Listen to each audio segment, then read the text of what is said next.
After 3 days of sun, we're greeted with this glorious weather.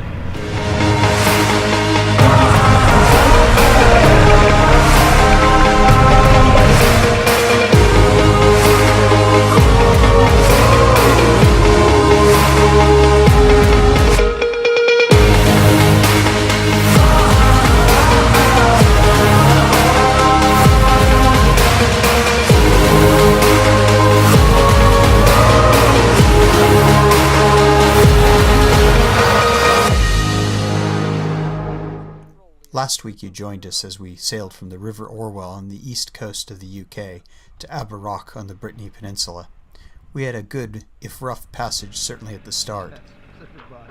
We wanted to stop at Aberrock to shower, which was much needed, and then make sure we caught a fair tide down the Chenal du Fort to Brest Roadstead and Camaret-sur-Mer. As it turns out, I misjudged the tide somewhat, and we were late getting into the tidal race. But we managed to get to the bottom near Saint-Mathieu as the tide turned. This is not fun. Not at all. Kids, get your timings right on your tidal gates. Not like Captain Dunderhead. Just approaching Camaret-sur-Mer. Boy, what a day today. The hijinks were just unbelievable. As soon as we get into Camaret-sur-Mer, I think it will be vino all around. Or vin, since we're in France. Anyhow, a little bit more time.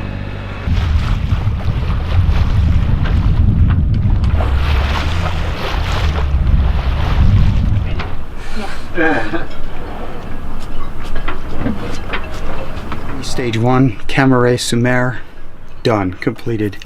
Awesome crew. Jess, Simon. Now, off to pay for the berth and to find some cold beer. The history of Brest is linked to the sea, the port having given the British a really tough time throughout the Napoleonic Wars. The French Naval Academy was founded here in 1752. The city was almost completely destroyed during World War II and was rebuilt with only a few surviving original buildings. And we missed the International Festival of the Sea, which is hosted here every 4 years. Doggone it. What are we doing? We are on our way to Brest to pick up the 4th crew member, also known as Bones, Charlie. We call her Bones because she's our med officer. So we're going to pick up Charlie tonight, and then we're leaving immediately to start the crossing of Biscay down to Spain. The reason for the crossing tonight is that the weather is starting to, or the winds are starting to accelerate toward the end of the week down at La Coruña or Cape Finisterre, 30 knots, which is, we'd rather not do that, let's put it that way. So we'd rather have these nice following winds, 10 to 15 knots, who wouldn't? And hopefully we should be into port around Friday night. It is foggy and nasty. Here all of 10 minutes and we're leaving. See you soon. Da da da da. After we picked up our new crew member Charlie, it was time to leave France for Spain across the notorious Bay of Biscay. But as we left, of course, the fog descended.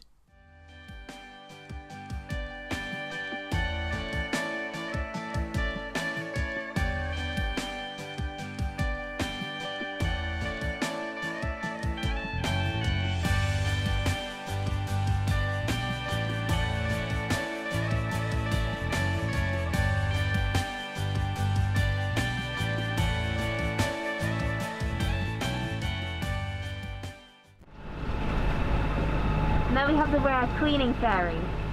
Come on board our boat. And the sat phones. Saying about 160 metres deep. And our depth gauge is saying currently 5 metres deep. Charlie, why are you so green? Getting a bit seasick still. In the middle of the bay, there's nothing around us. This is like the rhyme of the ancient mariner, water, water everywhere. We've not even seen that many dolphins and porpoises and such yet. However, we're about 10 nautical miles from the continental shelf where the bottom drops down to 1,500 meters depth, 2,000 meters depth, called the Abyssal Plain. And once we get there along the edge of that, I think there's an upwelling, and what you get is a lot of plankton there, which means fish, and a lot of fish, which means cetaceans. So hopefully we'll see something there. The average depth of the Bay of Biscay is over 1,600 meters, and the maximum depth is over 2,700 meters. That's more than 1.5 miles. Parts of the continental shelf also extend into the bay, and that results in a very short distance from the abyssal plain to the relatively shallow water along the coast, like where we left Brest, and when we approach northern Spain. Some really fierce weather can also be encountered in the bay, mainly because of the prevailing westerlies pushing the water across several thousand nautical miles. It's called fetch. As if that isn't bad enough, the rapid shallowing of the water also helps to build the waves as you close the shore. So in a blow, don't head for land here. According to all the weather sites, the late spring and early summer in the area are typically cool and cloudy, with large fog patches often encountered. Yep, just look around. The wild doe's awake. Midnight, I'm switching my shift with Jess, so Dad's just down below waking her up and making us both something hot. It's a bit chilly out, and we have got the Jenny out.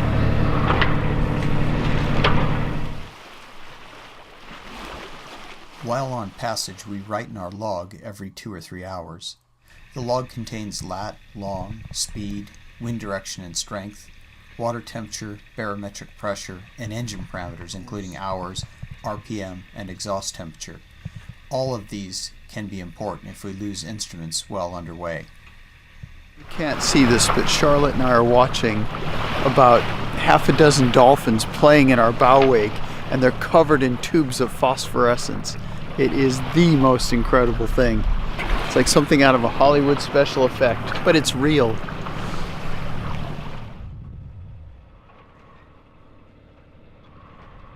Biscay has also been the location of sea battles throughout history. In November 1759, during the 7 Years' War between the French Navy and the British Royal Navy, the Battle of Quiberon was fought right near here. While the French had mastered the art of building really sweet sailing ships that were manufactured almost on an assembly line, the British had managed to keep those very same French ships bottled up in port. So the French crews didn't have the sailing and fighting practice that the British did. After a bloody and brutal 4-hour battle, the British fleet was victorious, but at great cost in lives to both sides. This was one of the greatest victories of the Royal Navy, and really removed the possibility of France invading the UK. Well, day 1, fog. Day 2, not a breath of wind, but there's always something to do, always a rope to organize. And of course, whoever's on watch has to keep their eyes peeled for hazards such as ships approaching us or anything else.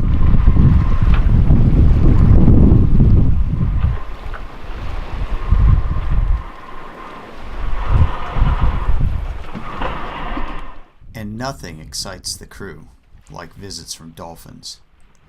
But we're not really sure who's watching whom. The dolphins seem to like seeing us watch them. These are common dolphins, but how could anyone name something as beautiful as this common? It's beyond me. They're about as long as a person is tall.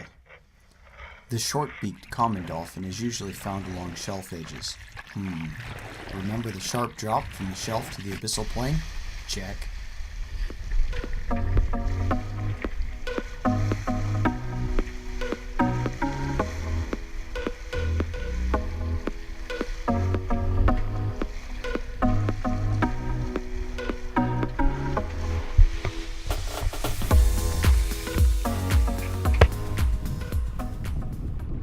We tried to eat at least one meal together at main change of watch, but in the cockpit that could be a real challenge with food sliding off the plates or off the table. The fresh air and cold seeping into us from the 12-degree water around us made those hot meals really special and important to keep us awake, warm, and healthy. At least we didn't have to worry about scurvy, and our technical sailing gear was outstanding. Here's to progress.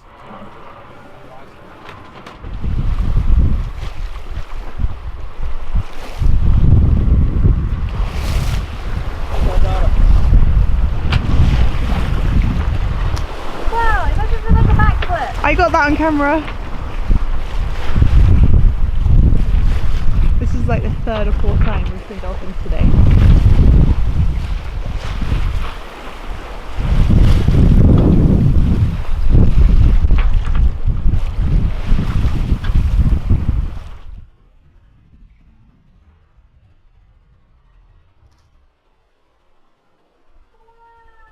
Cameraman rocks. David Attenborough, eat your heart out. Who needs David Attenborough on the book? Dad with a GoPro on a stick. It's not even a proper selfie stick. I'm holding on.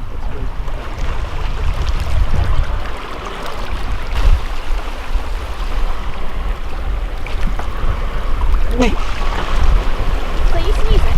No, that was a dolphin sneezing. I didn't even know dolphins could sneeze. 5 miles to 8. So So we're not gonna. So it's imminent.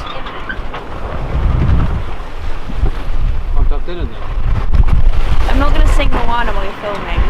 I just thought you could actually see the height of the waves pretty well right now.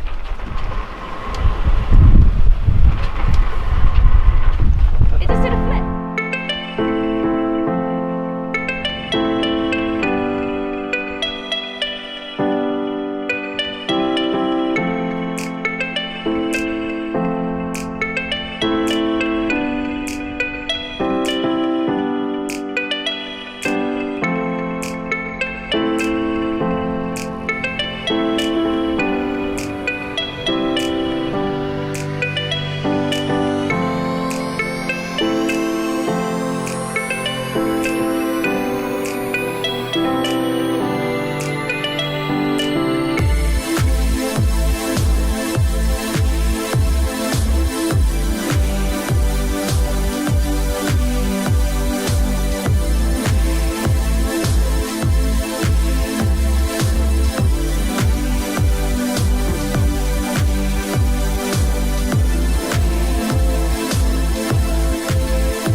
Second to last night watch.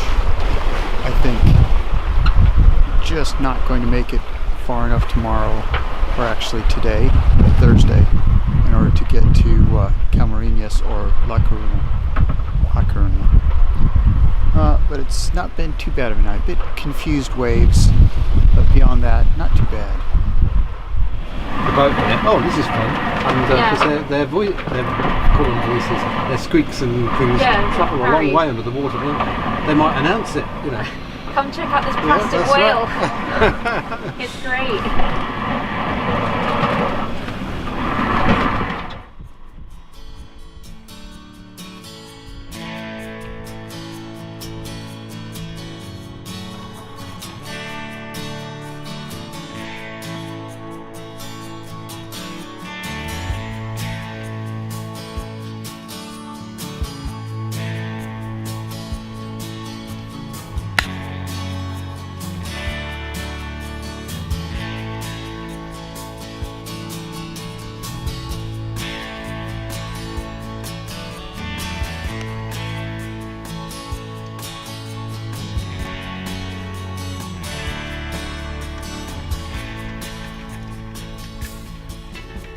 Cooking while on passage is a trial, with things rocking around and sliding across the work surfaces.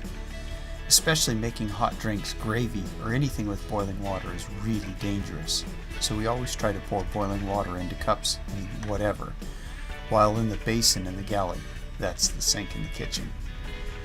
And while it's a pain to cook when the seas are confused and the boat is rocking, both port and starboard, the hot meal and the look of appreciation on your crew's faces as you hand out those plates of piping hot food really makes it all worthwhile.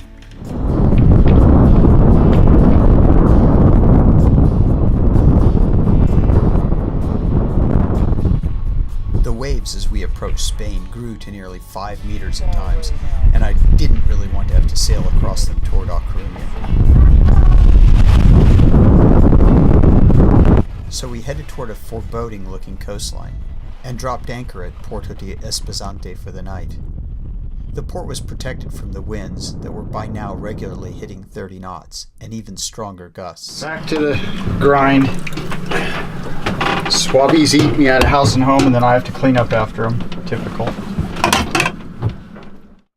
The next morning we headed west toward A Coruña, through a still dark and dreary seascape. Not even the grey skies could dampen our spirits, though. See, if we wait here long enough, we're going to see Charlie's face of sheer horror and fear as we go up the waves. Charlie, take your collar down. I'm going to do a slow zoom if you don't take your collar down. But soon the sun came out, as if to welcome us to Spain. 3 days of grey and misery, and suddenly, bright, warm sunlight. Ah.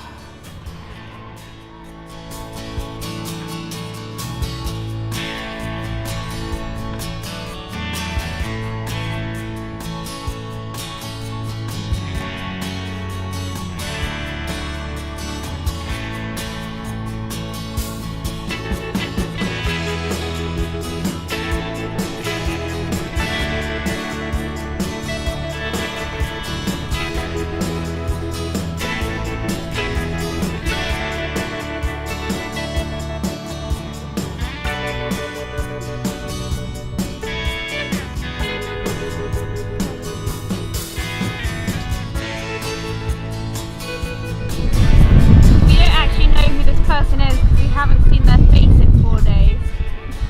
We can only assume from the Dyson hat that it's a Hoover employee.